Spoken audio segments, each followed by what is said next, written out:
Nagbabalik na naman ang inyong tagapaglingkod ng mga balita at pawang katotohanan lamang. Naging mainit nga usapin sa mundo ng social media.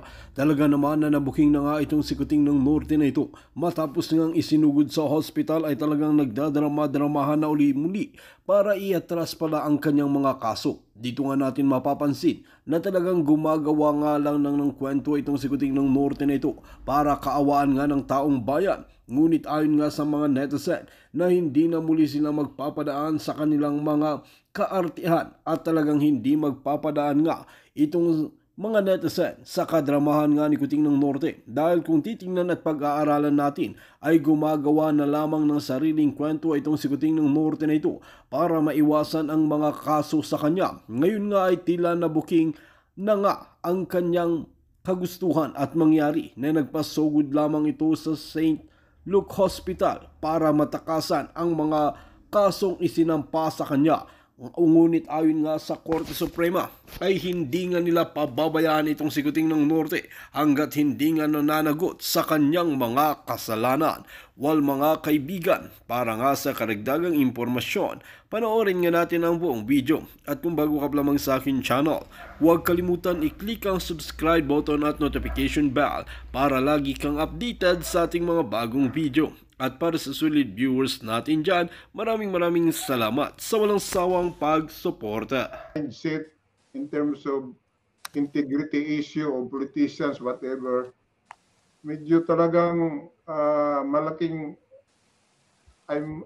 I doubt if our country really has such a potential, meaning medyo positive doon sa previous administration during Duterte's time. Medyo we are proud na gano'n ang nangyayari, yung development. Ngayon parang nasasayang yun lahat. Personally, nabudol, I accept na nabudol ako. Ang mahirap pa sa akin ay yung mga pamangkin ko na mga Gen Z, nakaaway nyo. mga millennials. So, kasi kinumbins ko. Kinumbins ko na dito tayo, di ba? Kasi yung may mga pamangkin ko na doon sa yelo. So, ang ano ko, parang medyo sa edad ko ba, medyo sipyat ba doon sa stand. So, parang na-guilty. Yung ginawa ko na pag-convince ko sa kanila ba, parang I feel guilty na yung napasukan na ngayon nangyayari sa takbo ng gobyerno ngayon, medyo nagkamali ako na, di ba? Yun ang frustration. Hindi po kayo nag-iisa, sir. Lahat po tayo nabudol. Yes. Maya-maya mag-i-intermission tayo ng national anthem natin. Nabudol team. Nabudol. Basically, parang yun na, ang ginawa ko yung tingin ng mga vlogs ni Maharlika, ni June Abinis, ni Gigi, AB, Ugalbot, third floor, kay attorney. So, ang parang malaki na talaga ang frustration at my age ba. So, sabi ko nga sa mga anak ko, I doubt if Philippines really has still the potential. I was very positive during the Duterte administration. Parang nawala yung lahat. So I told my the two children, kung may opportunity sila na makalabas sa Pinas, I think that's the best option considering the present situation. Yun ang tingin ko talaga. Kasi culturally, meaning sa ngayon lang, sa AKAP, we should have nurtured a culture of a proper culture of productivity. But then what AKAP has done is creating a culture of poverty, meaning mendicancy culture. So that's not a good thing for legislators to do.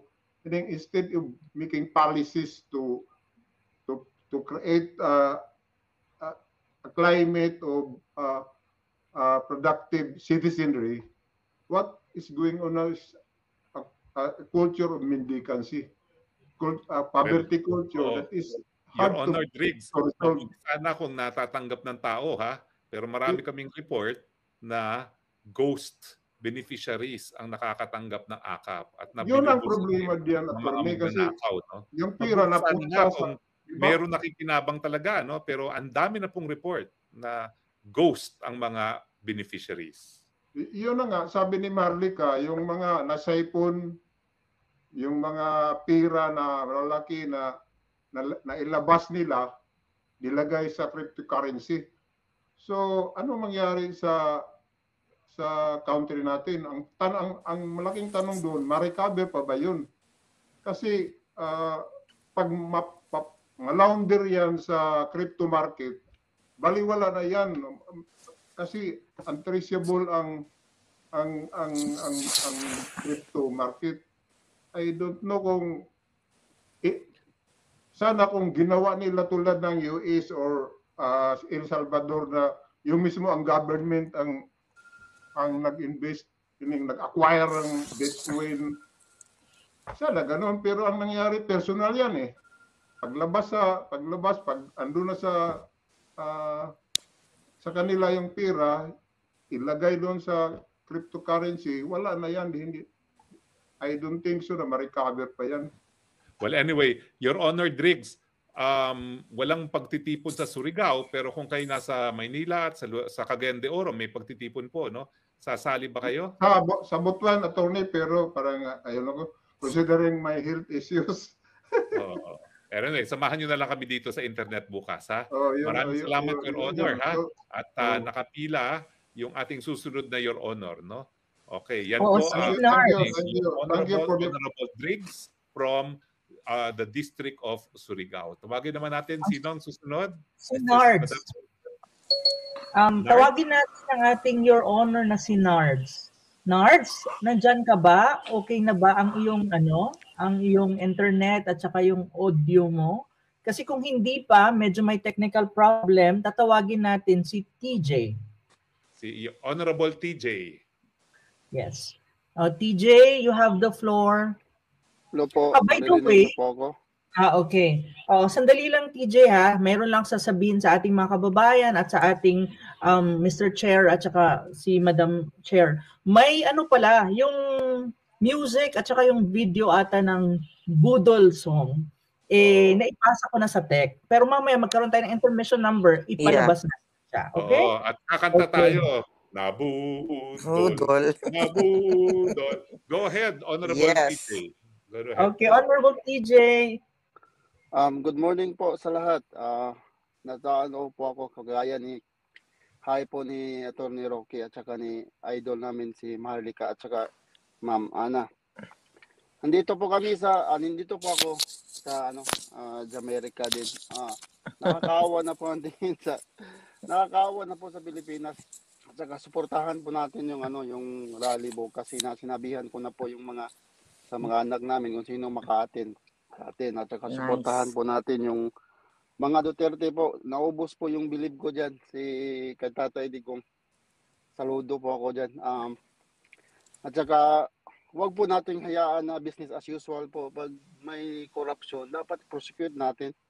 Wag na po nating hayaan. At saka yung mga Pilipino, dapat i-empower natin po. Sana yung nasa barangay, sa municipality, sa city, or sa Congress, pag kita niyo na hindi magandang takbo sa mga lugar niyo, dapat kung may lakas na loob tayo na tatakbo kahit walang pera. Hindi naman kailangan na may pera para manalo eh. Tingnan mo sa Tatay Digong nanalo nga eh. So, dapat lang po empower kasi at saka kung sakaling manalo si Attorney Vic at saka kung sino pang mga Duterte allied, sana ibuhos sa medical yung kasi yun talagang nagpapahirap din isa. Number 1 yung corruption at saka yung sa medical. Kasi pag nagkasakit yung isang mahirap, wala na.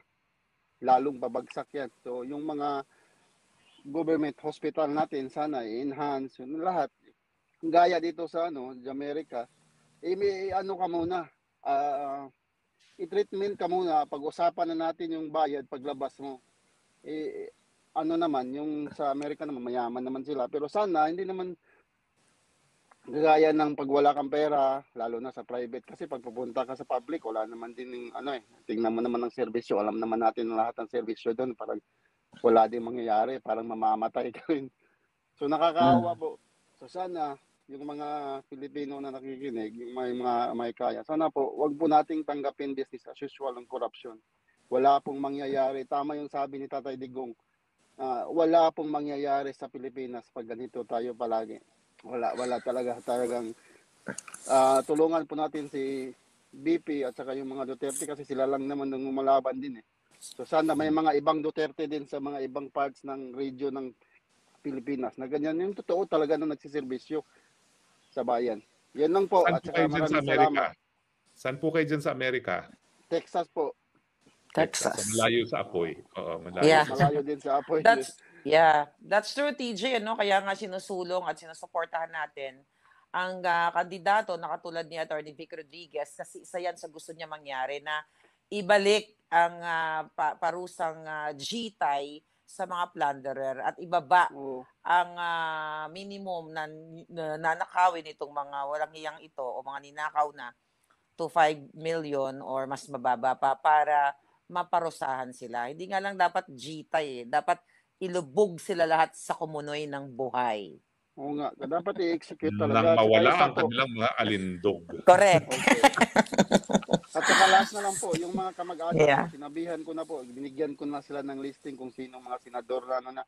Wala na yung mga luma, lahat mga bago. So yung mga kamag-anak ko, yung sabi nun ni Madam Harrigan na wala pong sustento pag hindi nyo binoboto ito.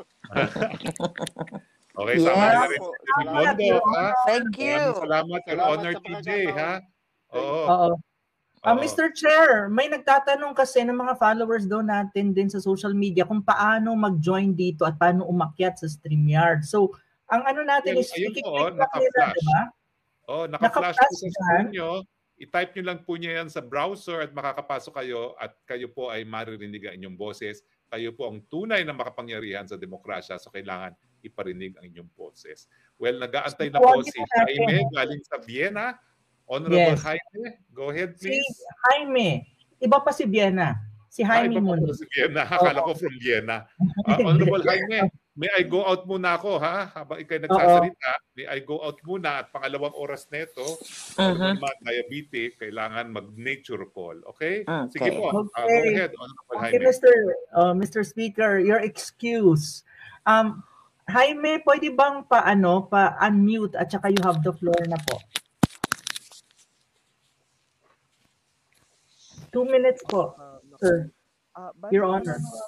Lang po ako na Louder, kasi Jaime. po Louder po. Hello, mahina po. Yeah, okay na. Okay na po. Naalala ko lang kasi isang beses meron pong try na Na-unmute ka. pesos. I mean, na-mute ka pala. Ay, hello po. Go ahead. Yeah. Ano pa po, hindi po ako naririnig. Hello. Okay na ngayon. Hello po. Now you're Naririnig na. good. Okay na, okay na. Opo. Naloko ho kasi ako ng may nagtry ho kasi manloko sa akin ng 120 pesos. Sinuklian ako ng kulang. So 12 o'clock na noon, para bang 120 pesos lang naman, hindi ko matanggap na naloko ko, bumangon pa ako, binalikan ko pa yung nanloko sa akin. So, sinoli, hindi ko na ikukwento yung storya. So, sinoli sa akin yung 120 pesos kasi nga, alam naman nilang niloko nila ako.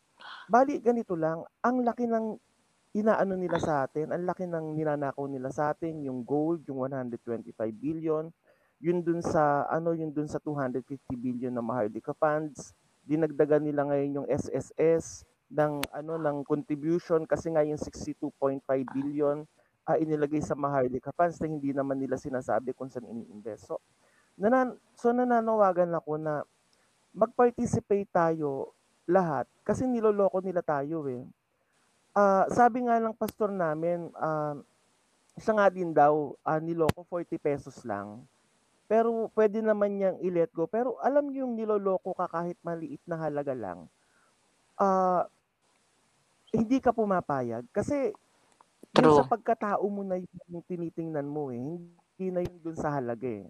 120 pesos, 40 pesos. So, ano pa kaya ito? Billion-billion ang kinukuha nila sa atin. Ba't pumapayag tayo? Kung yung ginagawa nila ngayon, ginawa nila sa Indonesia, ginawa nila sa Malaysia, ginawa nila sa Korea, ginawa nila sa mga ibang bansa, grabe na to. Protesta na to. Pero tayo, parang okay lang. Kasi ganito eh, hindi natin maaasahan ng Catholic Church, hindi natin maaasahan ng mga oligarch, ang mga elitist. Ano na to eh, tayo na tong mga mamamayan ang kailangang kumilos. Kasi lahat sila may mga sariling interes eh. Kung hindi That's tayo true. kikilos ngayon, wala nang mangyayari sa atin eh. Katulad ng sinasabi niyo po, Prof Ana, yung tungkol dun sa Typhoon missile system na ibinebenta sa atin kuno ng US. Panloloko to, hindi nila yun ibinebenta sa atin kasi bibili natin sa kanila to pero sila pa rin yung may control. Ito ano to hindi nila pababayaan ito na mapasa kamay ng ibang nasyon kasi may source code ito. May software ito na connected lahat sa mga weapon system ng US. So ito po eh. So gagawin nila tayong parang Ukraine. So kailangan na talaga nating kumilos eh. Kailangan na Mhm. at pumunta sa kalsada. Wala na po talaga ibang tayong maaasahan kung hindi tayo lang. Totoo yan, totoo yan. Ako'y kumbaga ako'y nag-agree sa inyo, Jamie. Kasi lahat naman ang ikaw gaganda ng ating bansa or ikalulugmok ng bansa, to be very frank, nasa kamay ng Pilipino yan. Kung ano ang gusto natin. Kaya nga tayong mayroong sesyon ngayon at nasa kongreso tayo ng mamamayang Pilipino para marinig natin kung ano ang saloobin ng ating mga kababayan. At marinig din ng ating mga kababayan na kahit papano, hindi man nandito ngayon, nanonood sa atin or maririnig nila yung mga saloobin ng tulad ninyo. Maraming salamat po sa pagsasabi ng ganito. Yeah, thank Salamat, you. Honorable Jaime. Yeah, Honorable Jamie, totoo yan na talagang dapat kumilos nga talaga yung taong bayan para magkaroon ng pagkakaisa at masolusyonan na nga itong hinaharap na problema ng Pilipinas. Kasi nga, hindi na nagfa-function ng tama ang pamunuan. Kaya, sabi nga ng mga rami nagko-comment, hindi na nga daw effective itong mga peaceful rally na ito. Kailangan daw talagang i-eject, talagang hilain palabas etong si Bangag para magbangag na lang siya dun sa bahay niya. So, hindi na siya makaperwisyo pa sa milyon-milyong Pilipino. Oo, kasi 'di ba, Madam Chair, ang problema kasi hindi mo masusolusyunan kung band-aid lang ang solusyon. True. Kailangan mo i-pull out yung root cause of the problem. Kasi kung hindi, tutubo yan eh. So yun yung sinasabi ko. Ang root cause ngayon, wala sa tamang pag-iisip ang namumuno. Kaya tuloy, wala tayong direksyon, no? At That's hindi true. rin marunong no? Diba? Maganda rin yung punto ni Jaime, na kung yung nagkakwento siya na may nanloko sa kanyang 120 pesos, tapos pinaglaban niya, binalikan niya. Alam nyo, mga kababayan, kahit ako back in high school and college, pag naloko ako kahit piso, nakikipagsapakan ako eh. Totoo yun. Sa halagang piso kasi ayoko nang niloloko ako na alam mong niloloko ka. So, hindi mo pwedeng i-let go na lang porket piso, 2 piso.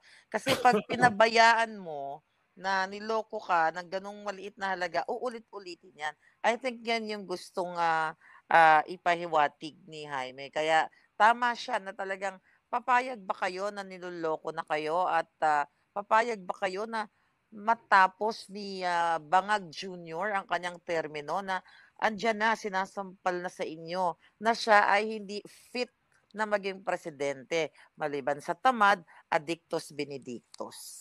Oo nga. Okay. Anyway, Ayan na. Init na natin mga ang susunod natin, Honorable, no? Honorable Vienna ba ang susunod? Vienna. Si Vienna. Honorable Vienna, go ahead. Hello po. Hello. Magandang gabi, Vienna. Naririnig Pakilakasan niyo po po ako? ng boses. Oo, naririnig ko. Naririnig namin kayo. Ang tanong Makakarating ba kayo sa rally bukas? O kung kayo wala sa Pilipinas, hihikayatin niyo bang pumunta ang inyong mga kaibigan at mahal sa buhay sa mga rally bukas? At bakit? Yes po, taga UAE po kami ngayon, abroad po kami, so hindi po kami makaka-attend. Pero po, social media warrior po kami, taga-sagot ng mga trolls. Kami po yung mga tagapagsagot sa kanila kung mali yung sinasabi nila at kung ano, mga fake news po na sinasabi nila about BP at about po sa mga maisog at mga tagapagtanggol ng ating bansa po. Meron lang po ako gustong i-share. Apo. Go ahead. Ano yung i-share mo, Diana? Go ahead. Yes po. Ako po ay isang anak ng OFW. Bali, grade 4 po ako at 10 years old nang nag-abroad yung mama ko. Tapos sa Kuwait po siya pumunta. Fast forward po, naging nurse ako. Tapos po, pandemya nang dumating ako sa UAE, kailangan kong mag-exit. So, umexit ako sa Kuwait papunta sa mama ko. 6 months po akong na-trap doon kasi nag-close yung UAE. So, within that months po, pinilit ko or kinausap ko yung mama ko umuwi at mag-retire kasi po nurse na ako, teacher na yung ate ko. So, okay na po siyang umuwi.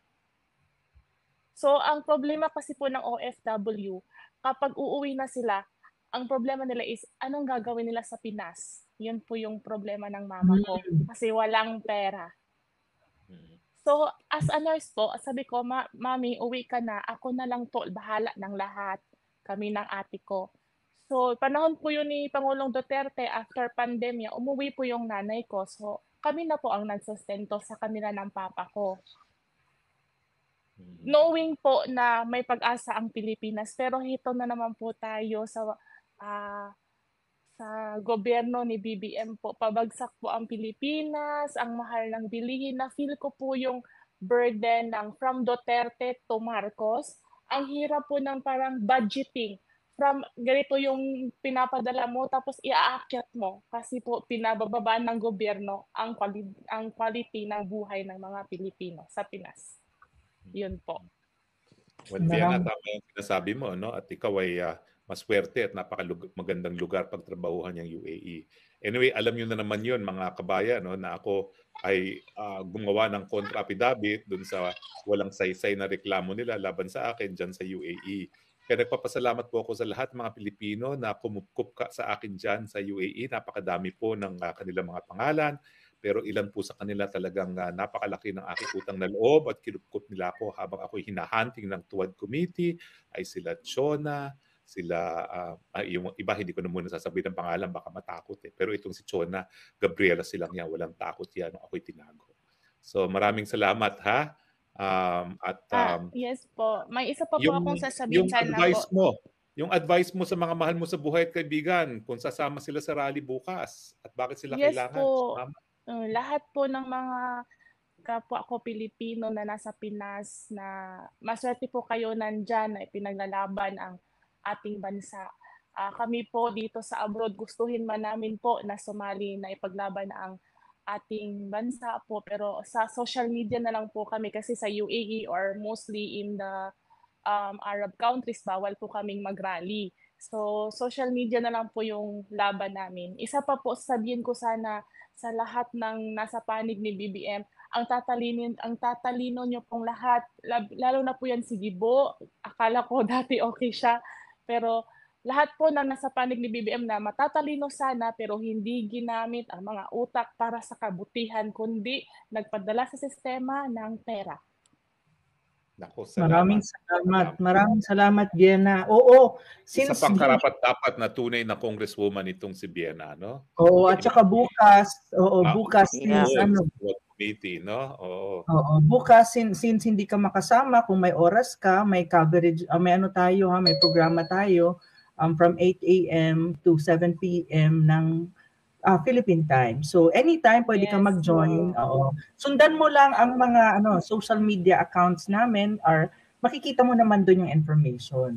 At maraming salamat, Your Honor. Yes. Mabuhay ka. Mabuhay po kayo, Your Honor. Your Honor. Mabuhay po.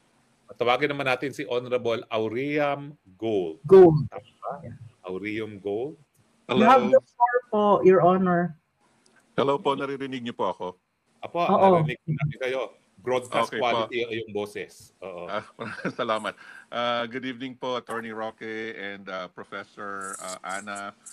Good morning, Miss Maharlika. Hi, good morning. I know you. We know each other. We Yeah. will see each other later. Yes.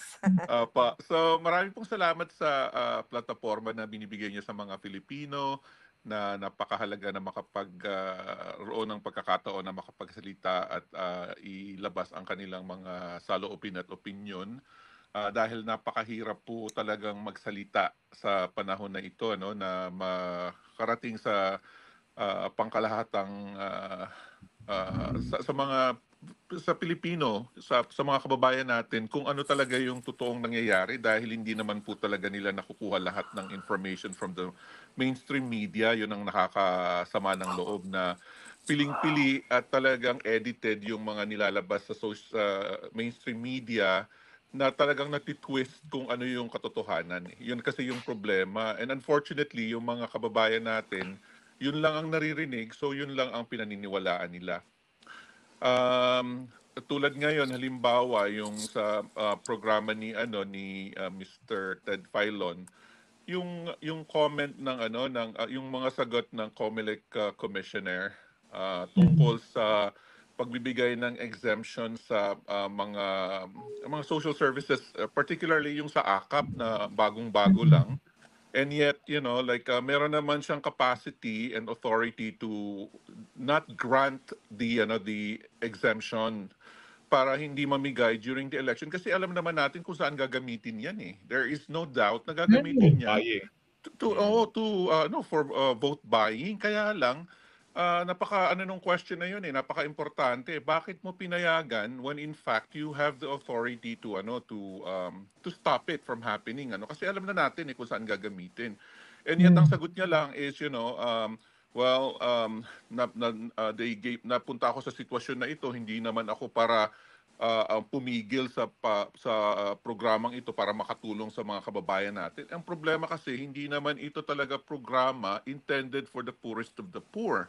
Meaning hindi siya ganun ka-urgent, hindi naman mamamatay ang mga Filipino na target ng program na ito for 45 days na hindi sila makakatanggap. So clearly, doon kasi nakakatakot eh, even though in-encourage natin yung ating mga kababayan na lumabas para bumoto at talagang piliin ang mga kandidatong itinilaga at ini-endorse ni President Duterte. Kinakabahan ako kasi if the COMELEC is in cahoots with the present administration, napakahirap ng laban na gagawin natin kasi yung vote buying and then the clear possibility na magkaroon ng lokohan dito sa darating na election is imminent. Yun yung nakakatakot doon eh. Kaya kailangan maging vigilant tayo na bantayan talaga yung election na ito at lumabas tayo kasi kung napakarami ng mga Filipinos na talagang mag-express ng kanilang totoong sentiments at iboto ang mga kandidatong pinili ni President Duterte, it will be very difficult for anyone kahit ng COMELEC to parang kahit naman daya sila, mahihirapan pa rin sila. So yun yung panawagan ko sa mga Filipino na para lumabas at talagang bumoto kasi hindi po lahat bumoboto yun ang problema natin. Sapat yung turnout of the voters na mga pro-Duterte who are really wanting change diyan sa society natin sa Philippines. Kailangan po talagang exercise your right to vote. Kailangan po natin lumabas at bumoto at talagang palitan po natin itong mga nasa pwesto na to.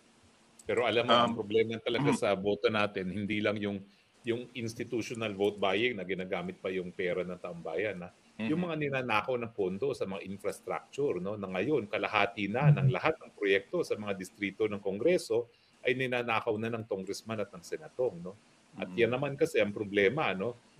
Tatanggap yung taong bayan ng pera na galing din sa kanila at paulit-ulit na, silkulo na yan na hindi na napuputol. No? Vicious cycle siya. Na kinakailangan talaga baka bumalik tayo dun sa sistema nung panahon ni Cory na buwagin muna siguro ang Kongreso, bawa ng bagong saligang batas matigil nito kasi yung korupsyon nanggagaling na mismo doon sa Kongreso eh. Dahil ako galing ako diyan sa Kongreso, sa totoo lang party list ako noon, so wala akong district wala akong distrito, wala akong district engineer na talagang magluluto ng mga bidding, no. Pero ang katotohanan niyan, dati 10% pagkali, 5%